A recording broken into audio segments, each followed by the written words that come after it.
Chapter 30. Amelia. A few hours later. After dinner, we all climbed upstairs. I went into my room to get ready for bed. I took off my clothes and changed into a long shirt that dropped way above my knees. At least it's comfortable. I pulled off the covers about to slide in and drift into a warm sleep when I heard a knock on the door. Sighing, I walked over to it and opened it, revealing Lucas. "Hey, Aya." He starts, taking his eyes to my bare legs. I shifted slightly behind the door, trying to cover them as much as possible. "Can we talk?" he asks.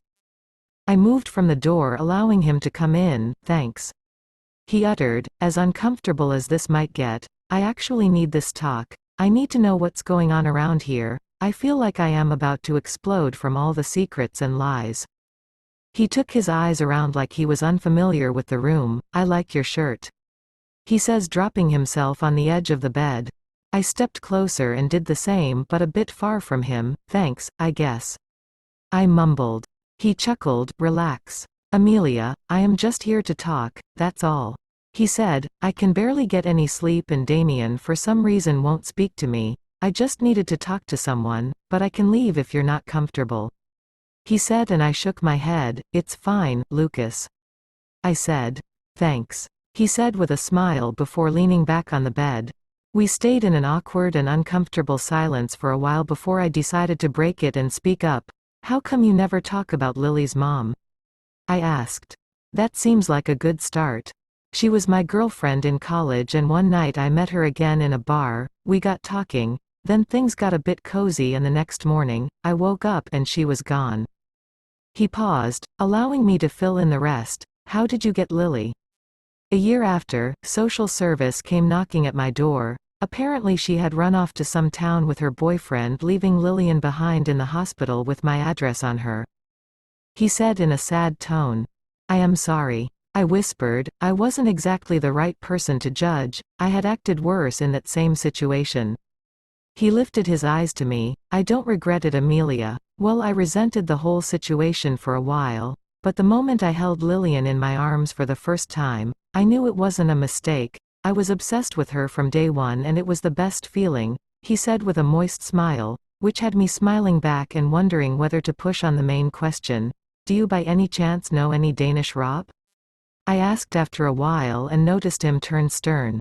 Nothing shocked me more than his next questions. "What did she tell you?" he asked. "You knew?" I choked out. "Yes, I found out a few months ago when I went to New York and spotted them together in a restaurant." "Does Damien know?" "Yes," he said, and my mouth gasped open. Before I could ask more questions, he cuts in. "He has his reasons, Amelia, and that's all I can say. I have said enough already as it is." What kind of sick, twisted, mind-retarded game are this people playing? Damien could get hurt or worse, killed. He clearly loves her if he's willing to risk everything for her. Not sure why that hurts to know. "You haven't answered my question?" I reminded him. "Because it's not my question to answer." "That's all," he said. "More secrets, they just keep piling up. I swear they are driving my curiosity to the wild." I was so carried away by my thoughts that I didn't notice when he pulled himself closer to me. We were now seated in an uncomfortably close position, so close I could hear his panting heart. He reached out and tucked a loose strand of my hair behind my ear.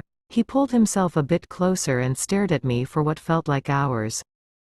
Suddenly registering where this was heading, I put my hands on his chest, pushing him back. "Lucas, please don't," I whispered. "Why?" he asked, confused. "I like you, Amelia, and that's all I've been trying to say for a while now, but never got the guts to say it." I cleared my throat at his words. Don't take it personally, Lucas. I like you. You've made these past few months very toll." Chapter 31. Amelia. I ran my hand on the picture. Even though the picture is almost wearing out, you can still easily tell she was beautiful, and Damien, for the first time, he looked happy. At least now, I know what she looked like. One mystery solved. I glanced lastly at it before sliding back into the center of the book. I opened the interesting book and continued reading from where I had left off. 395 pages later, I was done with the memoir. I looked up to see, the sun was already fading away in the sky. I was so focused on finishing the book, that I didn't notice time had already passed. Strange, I suddenly feel like taking a swim.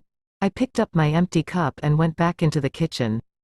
I placed my cup in the sink and went upstairs to my room and changed into my swimwear. Tugging a towel around my body, I made it out of the door. While leaving my room, I suddenly bumped into a hard chest. I looked up to see Damien. Where are you going? I am just going for a swim, I said. Why? Because I am clearly bored with nothing else to do, aside from swimming, so if you would excuse me, I am going to the pool, I said and tried to walk past him, but before I could get far he grabbed my arm and halted my steps. I don't want you going outside, it's dark and dangerous. I jolted my arm off his. Excuse me, that's not your call to make and I can perfectly take good care of myself. Thank you, I shot back. He groaned heavily at my words. What do you possibly want from me, Amelia? He asked, sounding defeated. The truth, I uttered. I feel like I am in a house of Anubis or something, with all the lies and secrets. It's suffocating. I just want to know what's going on, Damien. I paused and looked at him, waiting for his response, but he simply clenched his jaw and looked away. Right. Why do I even bother? I walked past him and went outside towards the pool house. As soon as I got there, I quickly pulled off the towel and dashed into the water. Doing a few laps up and down, I sunk in deeper into the water and laid back. I was staring out the dark sky and letting out the tension and anger a bit when I heard a voice from above the surface. What do you want to know? I recognized the voice as Damien's. I gasped and quickly swam up to him. I got out from the pool and held to him. What were you thinking? You could have gotten hurt or worse. I scolded him as I carefully led him to the beach chair. I waited for him to settle down before sitting down myself. How did you get here on your own anyway? I asked. Ignoring my rants, he asked again, what do you want to know? I let out a light sigh, staring at him. Danish Rob? Let's just start from there, I said. He leaned back against the chair as if trying to recall a past event. When I was 6 years old, my mom had a romantic love affair. He started, already winning my undivided attention. Chapter 32. Amelia. I've tossed and turned countless amount of times trying to get a perfect comfortable position to sleep, but that mission is proving abortive so far, because of my nagging and lingering thoughts. I let out a loud groan underneath the pillow, finally giving up on trying to sleep. I sit up straight and leaned my head back, taking my mind to few hours ago. Few hours ago. I didn't understand it at first, but everything seemed to click into place as I got older. I always saw her with a man named Philip Payne at the time, but I never paid attention to it. He was always at the house when father was away on business trips. I remember watching them enter into the office and coming out hours later with rumpled clothes and messy hair. I once got the courage to ask her about it, but instead she made me promise not to tell anyone, saying they were just secret business partners. Respecting her wishes, I didn't say anything. He paused and looked up to me. I rubbed his hand softly, motioning him to continue. One morning I woke up for school and I heard my father and mother arguing about it. Apparently my mother had gotten pregnant and had attempted to pin it on him, but unfortunately for her, he was already aware of the affair. After the argument they had, she just vanished. He paused. Fuck. He ran his hand through his hair frustratedly. I hate talking about this shit.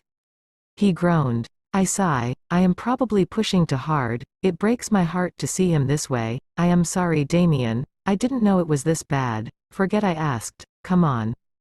Let's get you inside, I said, standing up to help him, but he yanks me back. You asked for it, now you're going to shut up and listen.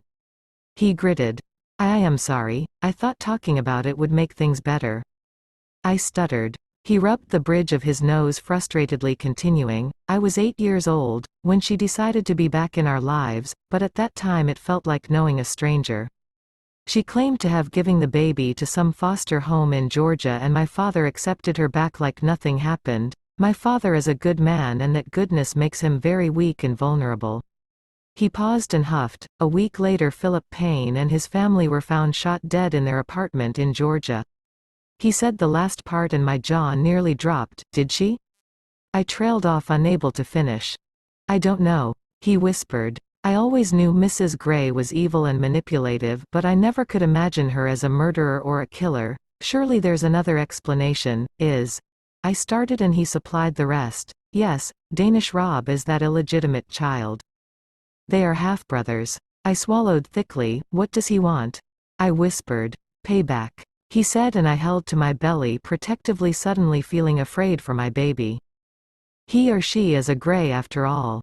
Present. I reached out to my phone on the side table and it read 3:30 a.m. I need to check up on him. Pulling off the covers, I walk out of the room and walk towards Damien's room. I peek in the doorway as the door was left slightly ajar and see him laying on the bed and staring up the ceiling. He was wearing a simple black versus neck shirt with loose sweatpants that made him look quite simple. I smiled, suddenly forgetting what I was all worked up about few seconds ago. I stepped further into the room. Can't sleep?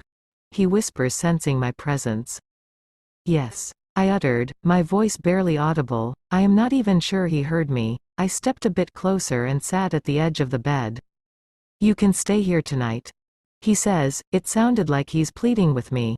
I stare at him for a moment before whispering a small, okay. I slid into the bed covers and laid next to him before turning to lay face to face with him. His gorgeous hazel eyes still seemed lost, but you could hardly deny the sense of relief they had in them. He wraps his hand under my waist and pulls me closer to him so his chin rests on my head.